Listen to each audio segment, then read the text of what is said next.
अस्सलाम वालेकुम नाज़रीन, CNN पाकिस्तान की फोरम से नसीर बुखारी आपकी खिदमत में हाजिर है। नाज़रीन, आज हम बात करेंगे पाक इंडिया रिलेशन के हवाले से। साथ साथ हम देखेंगे कि इंडिया में जो कोरोना की सिचुएशन है वहां पे क्या है, क्योंकि पाकिस्तान में जो है इस वक्त जो जब मैं आपसे बात कर रहा हूँ तकरीबन जो कोरोना वायरस की सिचुएशन है वो 25,000 से ज्यादा लोग जो हैं वो मुतासर हो चुके हैं। तकरीबन 600 के करीब जो है वो अमवात हो चुकी है पाकिस्तान में।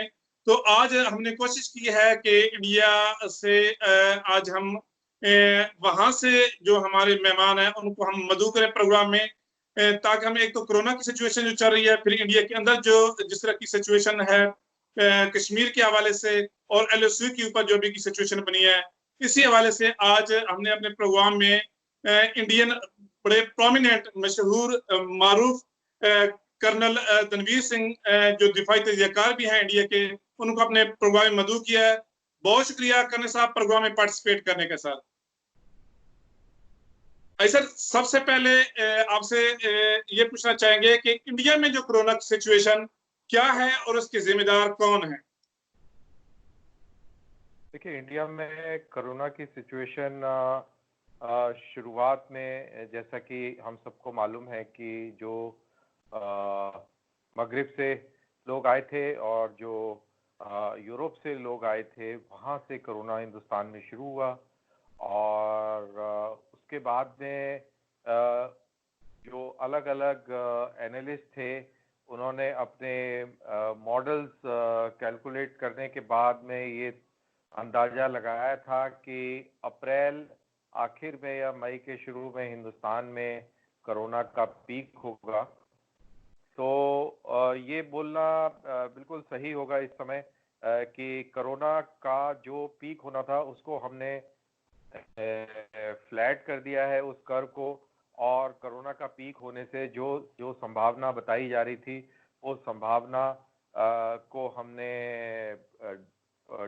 वो कर दिया है, मतलब कि उसको झूठा करार दे दिया है। मेहनत के बल पर लॉकडाउन हुआ मुल्क में और अवाम ने उसका पूरा सहयोग किया, साथ दिया, और उसका नतीजा है कि आज वेस्ट के हिसाब से अगर देखा जाए, अमेरिका, फ्रांस, इटली, स्पेन और यूनाइटेड किंगडम, उनके मुकाबले हमारी यहाँ की सिचुएशन जो है बहुत बहुत बेहतर है।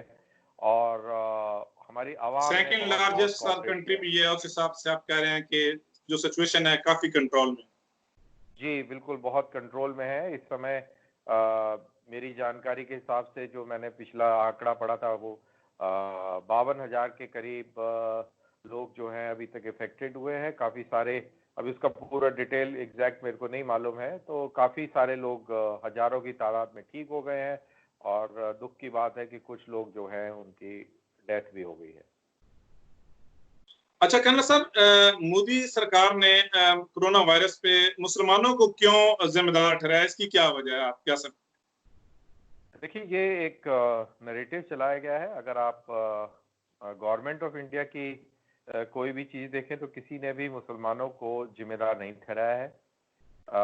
और ये बात ज़रूर है कि कुछ लोगों ने, कुछ ऐसे सोच रखने वाले लोगों ने ज़रूर इस टाइप का नैरेटिव चलाने की कोशिश करी थी और मुल्क की इमेज को बर्बाद करने की कोशिश करी थी, जिसमें वो नाकामयाब रहे। तो हमारे मुल्क में इस प्रकार का कोई वो नैरेटिव कामयाब नहीं हुआ जो ये बताने की कोशिश कर रहा था कि मुसलमानों ने कोरोना फैलाया है। किसी ने कोरोना नहीं फैलाया है, और कोरोना फैल रहा है, पूरी दुनिया में फैल रहा है, सब जगह फैल रहा है, आपके मुल्क में भी फैल रहा है।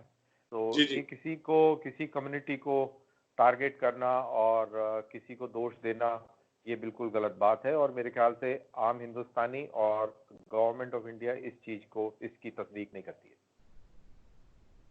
अच्छा कर्नल साहब, मोदी साहब के जो सियासी नजरियात हैं उनके हवाले से एक तो आप क्या कहेंगे? सर, दूसरा मेरा ये क्वेश्चन ये होगा, जो इंतहा पसंद तंजीम RSS है वो सर किसके आगे माथा टेकती है, वो किसको जवाब दे? देखिए, ये भी एक बड़े दुर्भाग्यपूर्ण बात है कि RSS को एक दहशतगर्द तंजीम करके उसकी भी उसको भी काफी जो है उस तरीके का प्रचार मिला है।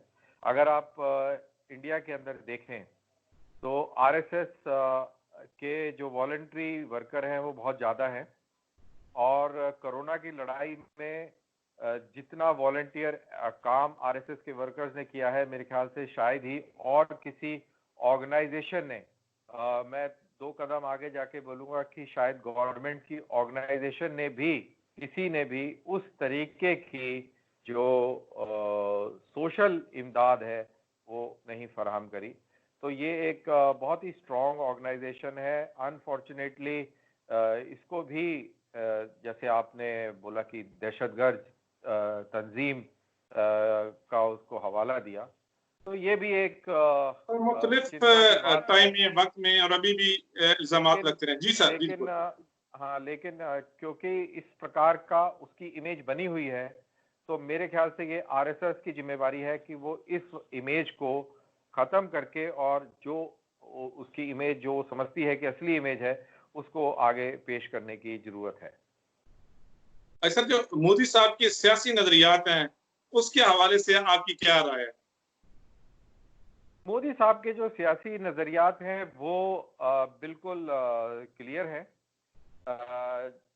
वो मेजॉरिटी कम्युनिटी के वोट की तरफ ही ज्यादा फोकस रखते हैं, और जिस प्रकार से पहले तंजीमें जो थी, जो और जो पार्टियां हैं जैसे कांग्रेस है और बाकी पार्टी है, जो कि मुसलमानों की अपीजमेंट करती थी, अपीजमेंट वाला काम जो है इस सरकार ने नहीं किया है। इस सरकार ने फोकस सिर्फ हिंदू वोटों पे किया है, उस अपीजमेंट को तोड़ने के लिए। और मेरे ख्याल से कहीं ना कहीं जो आपने पहले जो बात करी, कहीं ना कहीं उससे एक आरएसएस और बीजेपी की बड़ी फिरका वराना एक इमेज पैदा होती है। लेकिन पॉलिटिकल बातें छोड़ के बाकी जमीनी हालात में, और इवन सरकारी इमदाद जब होती है या सरकारी कोई स्कीमें चलती हैं, तो उसमें कोई किसी प्रकार का भेदभाव नहीं होता है। सर, क्योंकि मैं सियासी नजरिए से आपसे ये सवाल किया है, हमारे चैनल से पाकिस्तान की काफी फॉलोइंग जो है वो इंडिया से भी हमारे दोस्त हैं, बड़ा अच्छा हमें वो उसका फीडबैक भी देते हैं। तो उनके लिए मैं ये सिर्फ पूछना चाह रहा था, क्योंकि हमारे पाकिस्तान से भी, आपने दुनिया भर से भी ये एक इल्जाम आता है मोदी साहब के ऊपर कि उनकी जो परवरिश है या उनकी जो बेसिक है वो आरएसएस के साथ उनकी है। फिर जिस तरह गुजरात के फसादात भी हुए, जिस तरह बाकी आपकी वज़ीर आज़म हैं, अगर पीछे से अगर थोड़ी सी उसको दे रहे, इतने अग्रेसिव वो नहीं रहे जितने मोदी साहब हैं। मैं बताता हूँ। देखिए, मैं नैरेटिव की बात कर रहा हूँ। गुजरात की बात करी, चलिए अच्छा है आपने गुजरात की बात करी। गुजरात के फसादात कैसे शुरू हुए? ये एक ट्रेन आ रही थी जिसके अंदर हिंदू साधु आ रहे थे, और एक मुसलमानों का एक ग्रुप आया जिसको किसी ने अफवाह दी थी कि ये जो है कुछ गलत बात कर रहे हैं साधु। तो वो आए, और आके उन्होंने वो ट्रेन जो है गोधरा के अंदर जला दी, जिसमें 60 के करीब साधु जो है वहां जल के खत्म हो गए। मोदी साहब उस समय गुजरात के चीफ मिनिस्टर थे। जो ये साधुओं के जो डेड बॉडीज थी, उनको अपने अपने गांव में जहां जहां के थे वहां पे सरकार ने भिजवाया। उससे भावनाएं भड़की, जो आप समझ सकते हैं कि भड़क जाती हैं, और भड़कने के बाद में दंगे हुए। अब आपको हैरानी होगी कि उन दंगों में सबसे ज्यादा जो पुलिस की गोली में लोग मारे गए, अब अगेन क्योंकि ये मेरे को आपने बताया नहीं था, नहीं तो मैं टॉपिक के डिटेल्स लेके रखता, सबसे ज्यादा हिंदू मारे गए। ये बात बिल्कुल सही है कि वहां पर मुसलमान जो है उसको तशद्दुद का शिकार होना पड़ा, और मेजॉरिटी हिंदू कम्युनिटी की तरफ से होना पड़ा। उसका बैकग्राउंड क्या था वो मैंने आपको बताया, बड़े दुख की बात है। और मोदी सरकार ने उस समय पूरी फौज का मुतालबा किया, और पुलिस तुरंत लगाई। और सबसे ज्यादा हिंदुस्तान की तारीख में अगर पुलिस की गोली से दंगाई अगर मारा गया है, तो गुजरात के अंदर मोदी सरकार की वॉच के नीचे मारा गया है।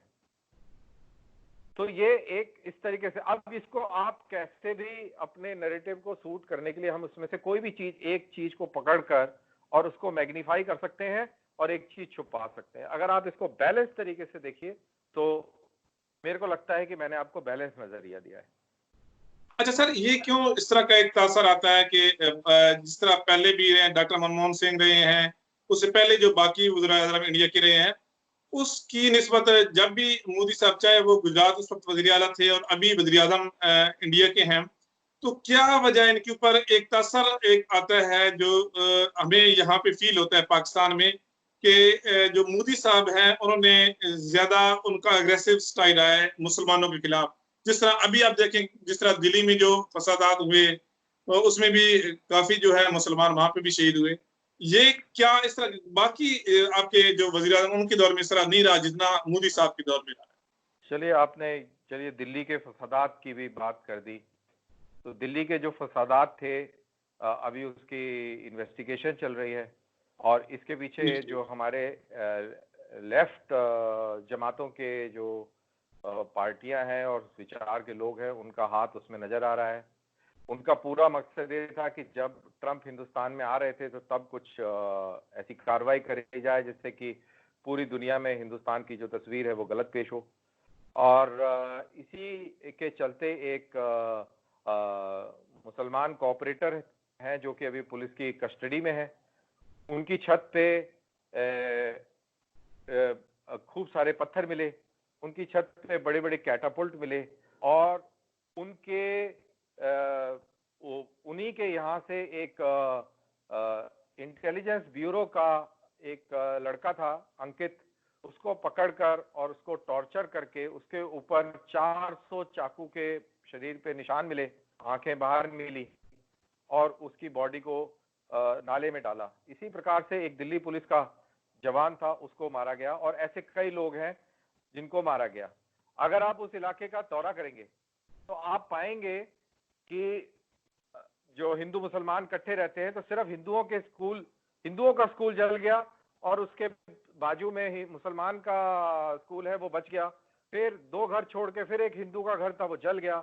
फिर 4 घर छोड़ के एक मकान था, एक दुकान थी, वो जल गया। मेरा कहने का मतलब सिर्फ ये है कि ऐसा नहीं है कि वो एक स्टेट स्पॉन्सर्ड कोई राइटिंग थी। ये इसके पीछे एक साजिश थी जिसमें हिंदू और मुसलमान दोनों का बहुत नुकसान हुआ और मुसलमान भी मरे और हिंदू भी मरे, दोनों तरफ से लोग मरे और गरीब आदमी मरा। इसमें कोई बड़ा आदमी नहीं मरा, इसमें कोई बहुत बड़ा सियासतदान नहीं मरा। इसमें नुकसान हुआ उस गरीब आदमी का जो एक दुकान चलाता था या कोई रेडी लगाता था। गरीब आदमी मरा, आम आदमी मरा और ये चीज लोगों को अब समझ में आ रही है। उसके पीछे सियासत थी, वो चीज भी समझ में आ गई है। जो ऑपोजिशन जो थी वो चाहती थी कि मोदी सरकार को उसको कमजोर किया जाए, उसको एक बैड लाइट में पेश किया जाए। उन्होंने ये राइट इंजीनियरिंग कराई और आपको पता मालूम है कि लोगों को भड़काना कितना आसान है हमारे इस पूरे खित्ते में। तो वही नतीजा था और मैं फिर दोबारा दोहराऊंगा कि इसमें हिंदू भी मारा गया, मुसलमान भी मारा गया और सब गरीब लोग मारे गए। अच्छा, इसी बात को हम आगे अगर ले जाएं तो पिछले दिनों में अमेरिका ने भारत को, आपने पढ़ा होगा कि अकलीतों के लिए गैर महफूज मुल्क करार दिया है। इस पे आपकी क्या राय है? देखिए, अकलीतों के लिए गैर महफूज जो मुल्क करार दिया गया है, जो माइनॉरिटी का जो इदारा है वहां पे जो दुनिया का ये देखता है, उसने बड़े आसानी से ये कार्रवाई कर दी कि अकलीतों के लिए ये है। मेरे ख्याल से वो बिल्कुल गलत है और जब ये इस तरीके से वो देखता है तो वो इसका मतलब है कि वो एजेंडा बेस्ड है, क्योंकि जाहिर सी बात है अभी आप पाकिस्तान में बैठे आप नहीं समझ सकते कि यहाँ पे क्या हालात है। जहाँ पे जिस बिल्डिंग में मैं रहता हूँ, इस बिल्डिंग में इस पूरी सोसाइटी में 10-15 खानदान भी रहते हैं, फैमिलीज रहती हैं। सब शाम को मिलते हैं, जुलते हैं। जब हालात लॉकडाउन के नहीं थे तो बच्चे आपस में एक दूसरे से खेलते हैं, एक दूसरे के घर में आना जाना है, बातचीत है। अभी उनके रोजे चल रहे हैं, फिर ईद होगी। तो ये हम लोगों का एक कल्चर बड़ा इंटरेस्टिंग है। तो यहाँ पे अगर ऐसा होता तो हमारे आस पास ये मुसलमान क्यों रहते, यहाँ से चले जाते। कहीं ऐसे मोहल्लों में रहते हैं जहां सिर्फ मुसलमान रहते हैं, तो ये बिल्कुल गलत है। और जितने मुसलमान हिंदुस्तान में सेफ हैं, इतने पूरी दुनिया में कहीं सेफ नहीं है। यहाँ पे शिया सेफ है, यहाँ पे अहमदिया सेफ है, यहाँ पे मुसलमानों के जितने भी फिरके हैं सारे सेफ हैं, चाहे वो देवबंदी हो, चाहे वो बरेलवी हो, चाहे वो कोई से भी उसको मानने वाला हो। यहाँ पे किसी मस्जिदों के उसमें बम नहीं चलते। यहाँ मुसलमान हिंदुस्तान में सबसे सेफ है, और मुसलमान ही नहीं, बाकी सब भी सेफ है। लेकिन इतना बड़ा मुल्क है, 130 करोड़ का मुल्क है, कहीं ना कहीं कुछ ना कुछ तो गलत होगा ही। ऐसा तो नहीं है कि बिल्कुल सबका सब एकदम सफेद होगा, कहीं ना कहीं गलत काम भी होगा। सब टाइप के लोग होते हैं इस पूरे 130 करोड़ में, कुछ सिर फिरे लोग भी होंगे, तो कहीं गलत काम भी हुआ होगा। अभी पिछले दिनों आपने देखा किस प्रकार से महाराष्ट्र के अंदर एक साधु, एक सैफरन कपड़े पहना हुआ साधु, कैसे उसको पीट पीट के मार दिया। तो अब उसका क्या जवाब है? हिंदुस्तान तो मेजॉरिटी हिंदू है और उसको मारने वाले भी सब हिंदू थे, तो अब इसमें क्या बोला जाए फिर? अब तो ये मैंने तो सर कुछ इस तरह के इंडियन गवर्नमेंट ने कुछ इस तरह के इकदाम किए हैं, जैसे एक तासर मिला है इंटरनेशनल तौर पे भी, इस तरह कश्मीर का मसला हो जाए और जिस तरह उस बाद में इस तरह के वहां पे लोग उनको जबरदस्ती वहां पे बसाने की एक कोशिश की जा रही है। फिर जिस तरह फिर सुप्रीम कोर्ट जो इंडिया ने, उन्होंने भी इस तरह ऑर्डर किया। फिर इस तरह ये दिल्ली की आपको मैंने पहले भी जिक्र आपको किया है, एक तासर जिस तरह सिख की जो कुछ है कम्युनिटी है वो भी कोई इतनी खुश नहीं है। तो एक तासर जो है बैनुल अक़वामी तौर पे वो इंडियन हुकूमत के खिलाफ एक बना हुआ, जिसकी बुनियाद पे कुछ ना कुछ तो है सर, तो कि अमेरिका ने ये इतनी रिपोर्ट की है, इतने बड़े मुल्क और इतने नहीं, मेरे ख्याल से वो बिल्कुल बहुत ही पॉलिटिकली मोटिवेटेड और एक तरफा रिपोर्ट है। उसका कोई मायने नहीं है। जैसा मैंने बताया आपको कि ये आपके ऊपर है कि आप क्या देखना चाहते हैं। अगर आप गंदगी देखना चाहते हैं तो गंदगी तो किसी भी कोने में घर में निकल जाएगी। सीढ़ी लगा के चढ़ेंगे, पंखे के ऊपर हाथ मारेंगे तो गर्दा मिलेगा आपको।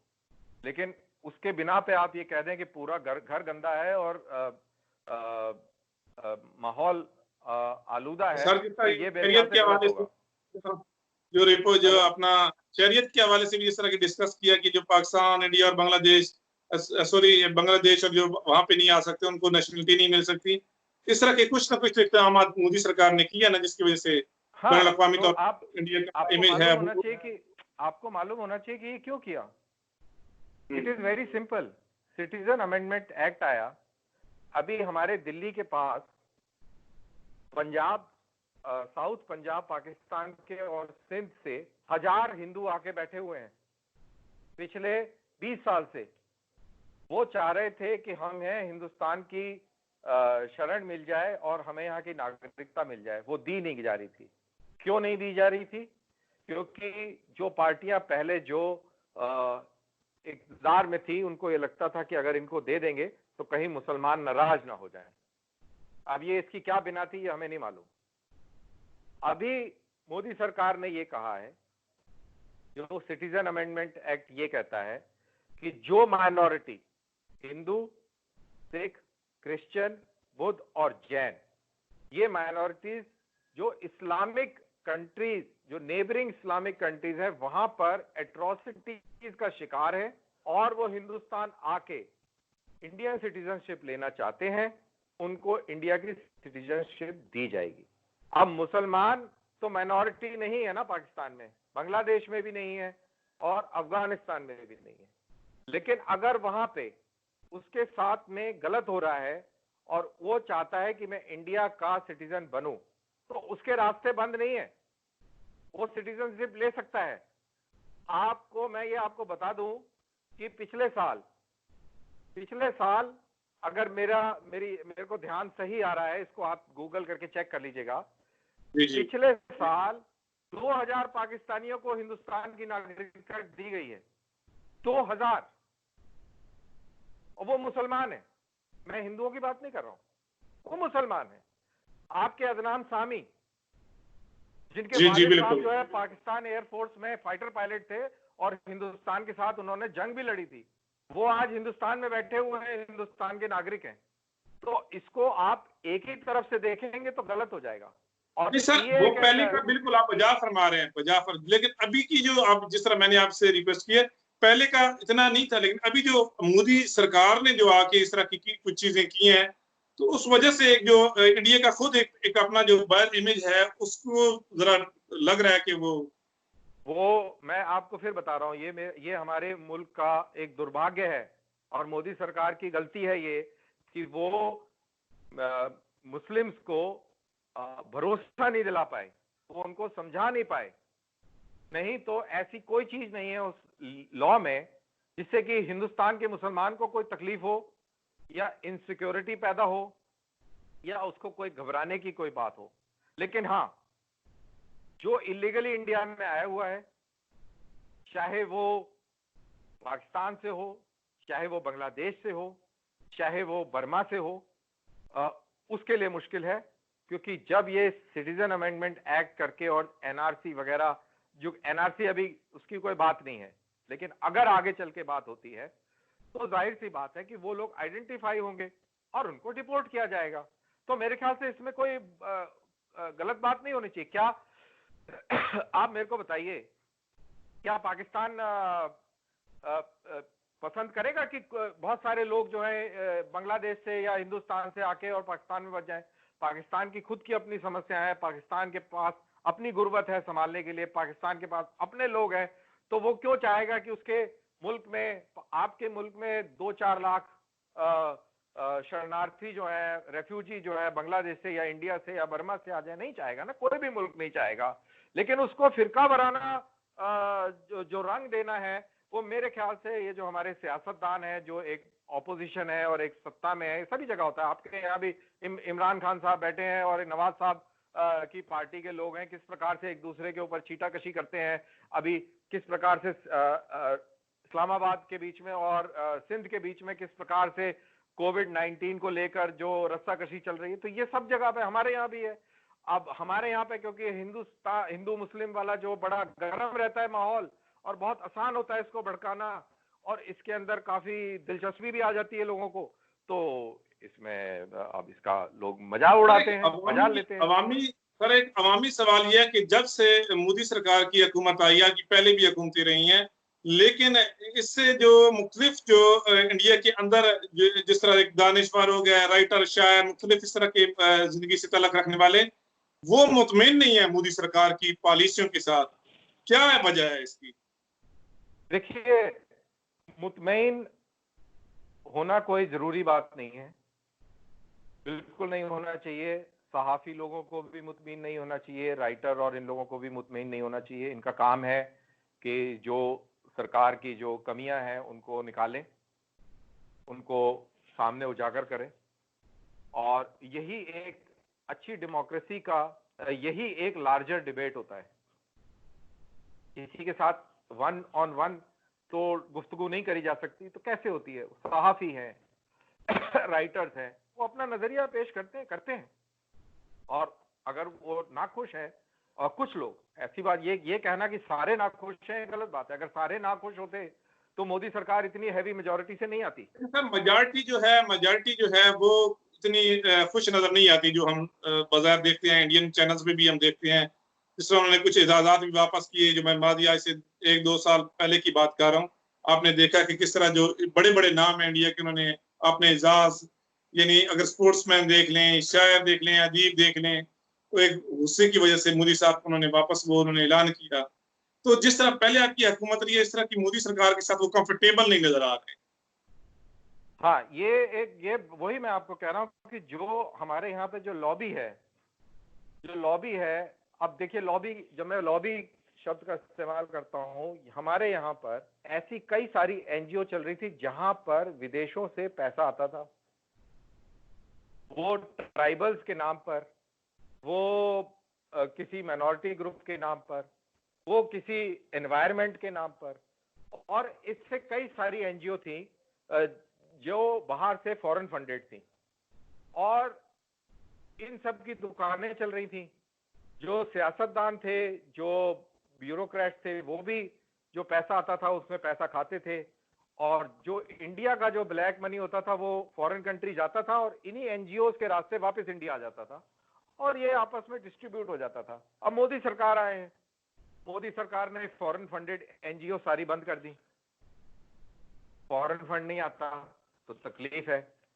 जब वो फॉरेन फंड नहीं आता तो जो सहाफी जो जो उस पर डिपेंडेंट थे, जो वहां से जो आता था पैसा और फिर वेस्टर्न कंट्रीज के मुताबिक जो यहाँ से रिपोर्टें बना के भेजते थे, वो भी नाखुश है। राइटर भी ऐसे नाखुश है जिनकी दुकानें चलती होती थी, और सरकार में भी कुछ ऐसे ब्यूरोक्रेट्स हैं जिनके बल्ले बल्ले हो रही थी पहले, अब खाने के लाले पड़े हुए हैं।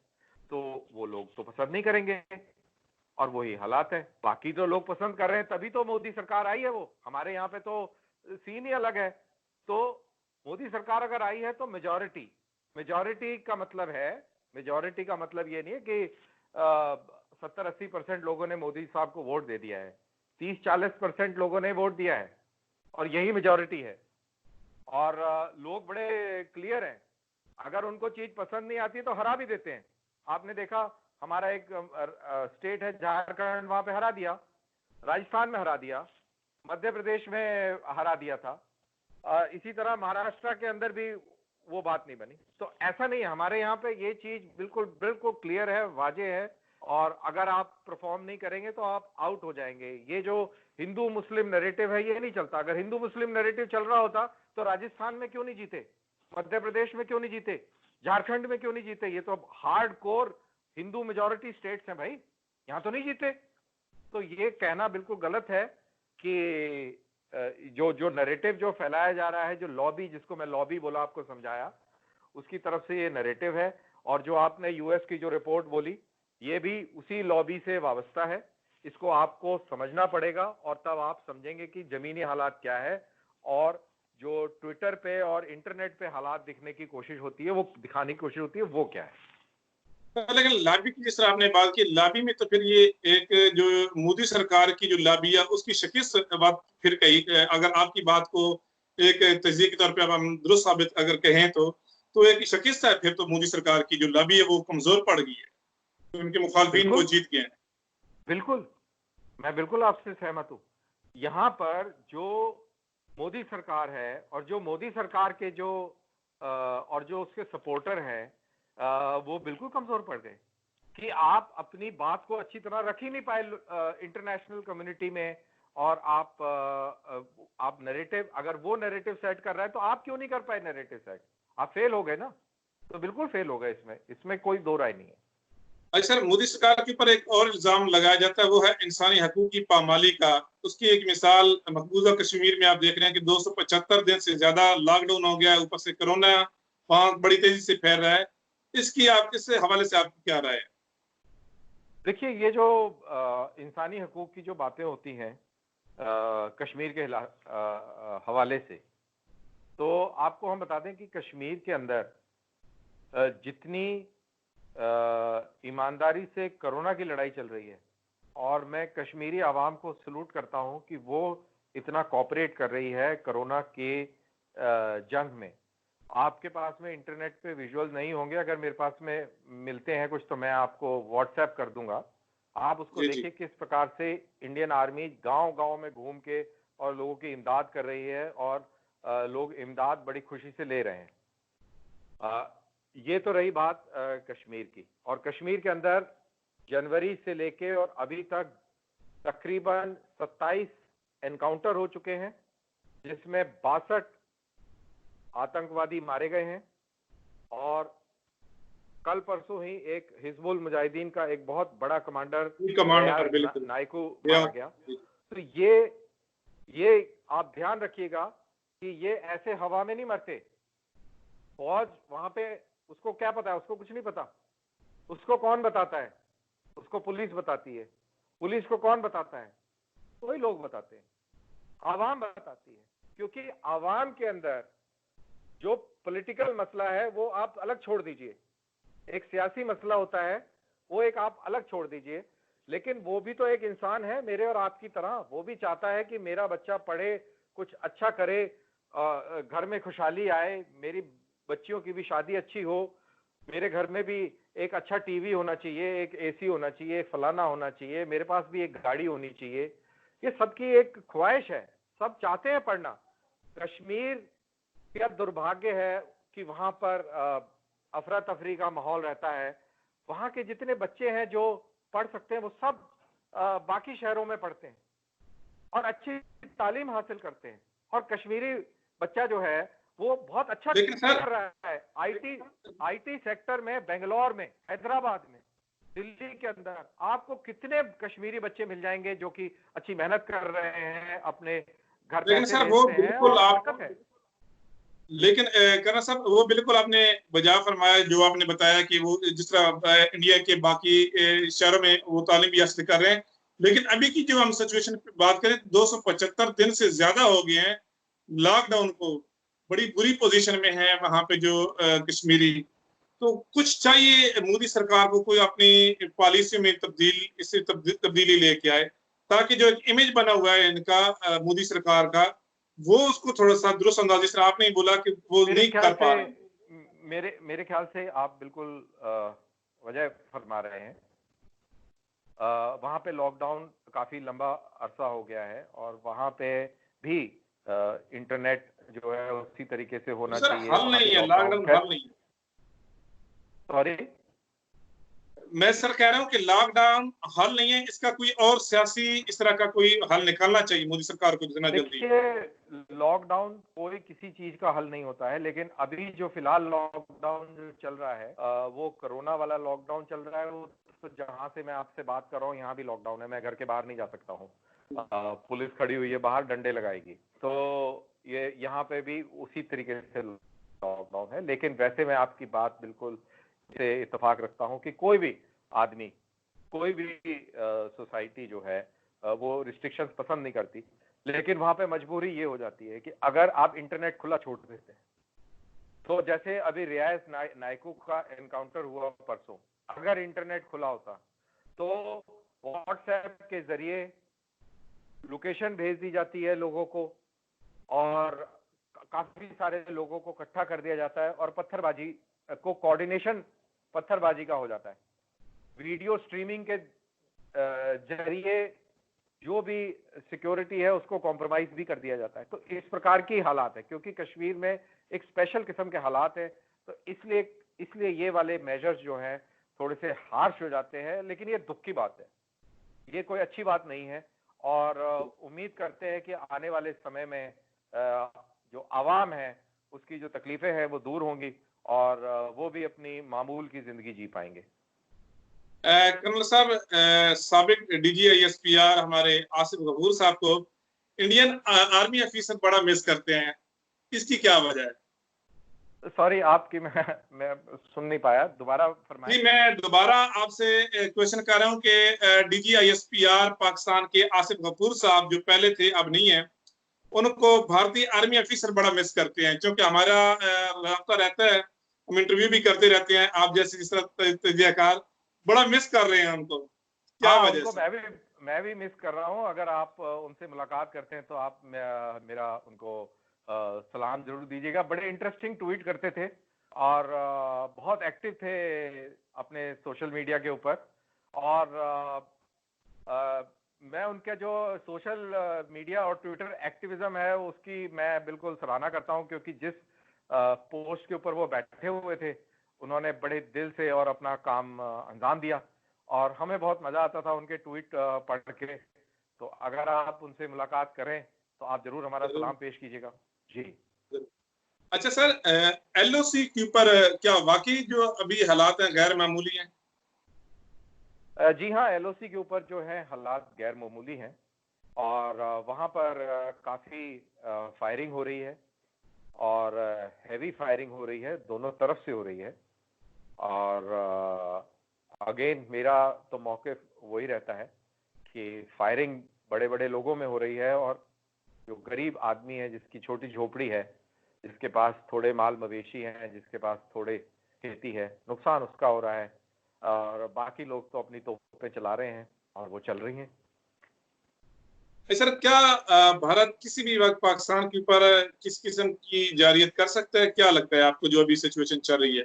नहीं, अभी ऐसी इस प्रकार का कोई वो नहीं है, क्योंकि आप देखिए कि अभी कोरोना की लड़ाई है और आप जो रिटॉरिक्स हैं उनको आप छोड़ दीजिए।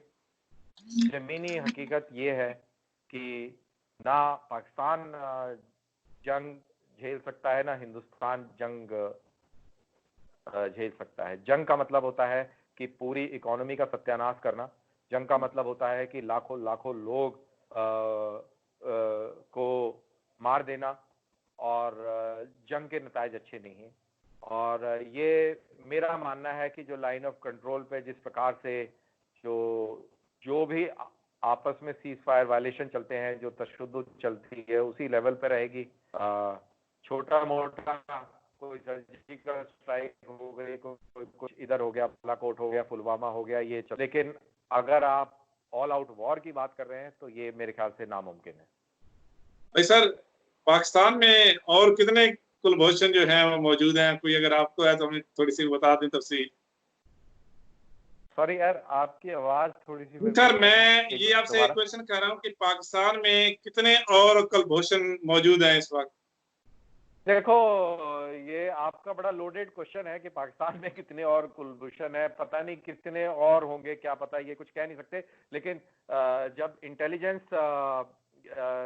भी एक बहुत इम्पोर्टेंट फैक्टर है, और अगर कुलभूषण जिस तरीके से आप बात कर रहे हैं, अगर आप वहां पे पता नहीं कितने होंगे, और पता नहीं, अगर मैं अपने तरीके से अपने तरफ से बात करूं तो जैसे कि आज ही मेरे को एक बलूच एक्टिविस्ट का कॉल आया, और आई थिंक कोई मरी ट्राइब से थे वो, अच्छा। और उन्होंने ये वाजे किया कि जो कुलभूषण है उसको ईरान से अगवा किया गया था। आईएसआई वहां पे खूब घूमती रहती है और उन्होंने वहां से किडनैप किया। तो खैर, बहरहाल, तो ये नैरेटिव्स हैं, और कुलभूषण ईरान में भी होंगे, पाकिस्तान में भी होंगे, अफगानिस्तान में भी होंगे, और आपके भी मियां कुलभूषण हमारे यहाँ भी होंगे, और बहुत सारी तादाद में होंगे। तो ये दोनों तरफ से होंगे, और वो कुलभूषण जो है वो मीडिया में आ चुके हैं। जो यहाँ पे कुलभूषण है वो शायद नहीं आए होंगे। तो ये चलता रहेगा, और टीआरपी बनती रहेगी, चलता रहेगा काम। भाई सर, आखिरी क्वेश्चन आपसे। इंडियन सहाफी काफी वो ट्विटर पे भी मोदी सरकार के हवाले से अपने तफादात का इजहार कर चुके हैं, यहाँ तक भी कह चुके हैं कि हमारी आवाज को दबाया जा रहा है। क्या सर आपको भी ऐसे महसूस होता है कि बाकी जो मोदी सरकार है वो वहां की जो मीडिया है उसको दबा रहा है? देखिए, बड़ी इंटरेस्टिंग सवाल आपने फिर पूछा। मैंने फिर उसका वैसे ही जवाब दूंगा। ये डिपेंड करता है कि आप किसको फॉलो करते हैं। अगर आप उस सहाफी को फॉलो करते हैं जो मोदी सरकार के आने के बाद में उनकी नौकरियां महफूज नहीं रही, उनके एजेंडे बंद हो गए। अब एक सहाफी है और बड़ी फेमस है, मोहतरमा है, वो वॉशिंगटन पोस्ट में भी लिखती हैं और बड़ी मशहूर है, मैं नाम नहीं लूंगा। वो पिछली सरकार में आपको कौन से जो पार्टी वाले जो पार्टियां थी, छोटी छोटी पार्टी, वो उनको अप्रोच करती थी कि भाई हमारे जो पार्टी का जो एक मिनिस्टर है उसको ये वाला पोर्टफोलियो दिला दें, वो वाला दिला दें। तो ये उनका एक ऑरा था, और वो एक्सपोज भी हुआ था। और जब मोदी सरकार आई तो ऐसे वाले सहाफी हैं, उनकी जाहिर सी बात है नौकरी खत्म हुई। अब वो ट्विटर के हवाले से दुनिया भर की बातें करते हैं। तो एक तो वो भी वो है, सहाफी हैं, और वो परेशान है। लेकिन एक दूसरे भी सहाफी हैं जो कि जिसको लोग ये बोलते थे कि यार ये तो मोदी सरकार के तोते हैं, ये तो इन्हीं की भाषा बोलते हैं मोदी सरकार की। तो आपकी जानकारी के लिए 3 ऐसे एंकर हैं जिनके खिलाफ एफआईआर लॉन्च हो गई है। जो मोदी सरकार के जिनको तोते बोला जाता था उनके खिलाफ तो एफआईआर लॉन्च हो गई है। तो ये मैं आपसे फिर दोबारा से बताने की कोशिश करता हूं कि हमारे मुल्क में रूल ऑफ लॉ और कॉन्स्टिट्यूशन की काफी वैल्यू है। मैं ये नहीं कहूंगा कि 100% यहाँ पे सब कुछ बहुत बढ़िया है, लेकिन काफी उसके मायने हैं रूल ऑफ लॉ के, कॉन्स्टिट्यूशन के। चाहे मोदी आ जाएं, चाहे आरएसएस के चीफ प्राइम मिनिस्टर बन जाएं, चाहे असुद्दीन ओवैसी प्राइम मिनिस्टर बन जाएं, कोई भी हिंदुस्तान का प्राइम मिनिस्टर बन जाए, उसको काम कॉन्स्टिट्यूशन के हिसाब से करना पड़ेगा, आइन के तहत करना पड़ेगा। कोई भी आइन की खिलाफ वर्जी नहीं करेगा। और हिंदुस्तान के अंदर ये सब समझते हैं, बहुत सेंसिटिव हैं कि आइन से छेड़छाड़, आइन से बदसलूकी यहाँ पे हिंदुस्तान में कोई टॉलरेट नहीं करेगा, और ना किसी की हिम्मत है कि उससे अलहदा होकर कोई कार्रवाई कर सके। सर आखिरी क्वेश्चन आपसे, मुझे ये पूछना याद नहीं रहा, क्योंकि अभी मैं आपसे याद आया मुझे कि हमारी जो पाकिस्तानी आवाम है वो आपसे क्वेश्चन पूछना चाह रही है। मैंने ये सोशल मीडिया पे डाला तो उन्होंने कहा कि कर्नल साहब से हमारे ये पूछिएगा कि क्या जो आगे आने वाले इलेक्शन है इंडिया में, क्या दोबारा मुंतखब हो सकते हैं मोदी साहब वज़ीर आज़म? बिल्कुल। अभी तक जो मोदी साहब का जो कारगुजारी रही सर है, एक मिनट सर, इसी में थोड़ी सी वजाहत आप इसलिए मैं आपको वो कर दूं, क्योंकि ये जो सिचुएशन अभी चल रही है, जिस तरह अमेरिका ने अकलियतों के हवाले से भी बात की, फिर कश्मीर का इशू चल रहा है, उसके इंडिया के अंदर भी इस तरह की जो इशू चल रहे हैं मोदी साहब के हवाले से, उसके बाद जो कि ये सारे सिचुएशन इसको सामने रखते हुए क्या मोदी सरकार जो है दोबारा जो है वो वज़ीर आज़म इलेक्ट हो सकते हैं? आपकी क्या राय है? देखिए, सबसे पहले जो हमारे मुल्क की खासियत ये है कि जो भी कोई इस प्रकार की चीज चलती है, वो धीरे धीरे सोशल मीडिया पे, इलेक्ट्रॉनिक मीडिया पे, और जैसे चीज डेवलप होती है कहीं ना कहीं उसकी बात एक्सपोज हो जाती है। तो ये जितनी भी आपने बातें करी हैं, इनके पीछे कौन कौन क्या है, ये एक्सपोज है, सब लोग समझते हैं। जहां तक मोदी सरकार का सवाल है, मोदी सरकार की जो कारगुजारी रही है वो आम लोग को, मतलब जो गरीब आदमी है उसको, वो उससे मुतमईन है। अब आप पूछेंगे वो कैसे मुतमईन है। हमारे यहाँ पर पहले कोई भी सरकारी जो स्कीम चलती होती थी वो गरीब आदमी के पास नहीं पहुंचती थी। गरीब आदमी को सरपंच के पास जाना पड़ता था, उसको तहसीलदार के पास जाना पड़ता था, और अगर उसके इमदाद के लिए 1000 रुपए आए होते थे, मुकर्रर किए हुए होते थे, तो उस गरीब आदमी को 100-200 रुपए मिलते थे, बाकी लोग खा जाते थे। जब से मोदी सरकार आई है उन्होंने सबके खाते खुलवाए हैं। अगर किसी के नाम की इमदाद है 1000 रुपए की, तो उसके बैंक खाते में डायरेक्ट आता है, तो वो खुश है। अगर कोई गरीब आदमी है, उसके घर में कोई फौत होता है, तो उसके जो लास्ट राइट्स हैं उसको उसको खर्च के लिए पैसे चाहिए होते हैं। मोदी सरकार से वो पैसा डायरेक्ट उसके खाते में आता है। अब वो गरीब आदमी मुसलमान भी है, गरीब आदमी हिंदू भी है। जब उसके खाते में डायरेक्ट पैसा आता है तो वो क्या मुतमईन नहीं होगा? जो बिलो पॉवर्टी लाइन है, लाखों लाखों घर बना दिए मोदी सरकार ने। ये दिल्ली में और बड़े बड़े शहरों में नहीं दिखते, बट आप गांव जाइए, मैं गांव का रहने वाला हूं, मेरे गांव जाइए, वहां पे प्रधानमंत्री आवास योजना बनी है। 2 कमरे का छोटा घर मिला है, उसके अंदर शेड्यूल कास्ट भी है। मेरे गांव में 4 मुसलमान फैमिली रहती हैं, चारों को घर मिले हैं, चारों को घर मिले हैं। वो पहले मिट्टी के बहुत ही वैसे घर में रहते थे, अभी पक्के घर में रहते हैं 4। तो वो किसको वोट देंगे? तो ये मैं आपको बता रहा हूं कि जो दिख रहा है नैरेटिव के माध्यम से, ट्विटर पे और व्हाट्सएप पे जो लॉबी चला रही है, वो असलियत नहीं है। आप नीचे जाके देखिए, गांव में जाके देखिए, जमीन आसमान का फर्क है। आज से 5 साल पहले, माफ कीजिएगा मैं ऐसी बात कर रहा हूं, पहले लोग खेतों में जाया करते थे। आज की तारीख में कोई खेत में नहीं जाता हिंदुस्तान में। सबके पास घर के अंदर, गांव के अंदर टॉयलेट है 100%। मेरे गांव में सवेरे आप बाहर जाना मुश्किल हो जाता था वॉक करने के लिए। आज की तारीख में बहुत बढ़िया आबो हवा है, सबके घरों में टॉयलेट है। जो गरीब तबका है उनको प्रधानमंत्री आवास योजना से घर मिल रहा है। तो आप बताइए कि लोग क्यों ना वोट दें? लोगों ने एक 70 साल का मॉडल देखा है और लोग अभी 5 साल का, 10 साल का मॉडल देख रहे हैं। तो अगर मोदी सरकार कोई गलत काम नहीं करेगी तो आप लिख के ले लीजिए कि मोदी सरकार और इससे ज्यादा स्ट्रांग होकर आएगी। बहुत शुक्रिया कर्नल रणवीर सिंह साहब। हम उम्मीद भी रखते हैं कि आने वाले दिनों में आप हमारे दोबारा प्रोग्राम में पार्टिसिपेट भी करेंगे। हमारे जो नाज़रीन, हमारे जो चैनल के चाहने वाले हैं, आपसे सुनना चाहते हैं कि आप हमारे आने वाले दिनों में हमारे साथ जो है हमें इसी तरह की जो आज जिस तरह आपने अपने फर्स्ट टाइम आके हमारे चैनल को दिया है, इस तरह मोहब्बत आगे भी आने वाले दिनों में करते रहे। जी जी, आपको, आपके नाजरीन को सबको रमजान मुबारक और ईद की भी एडवांस में मुबारकबाद।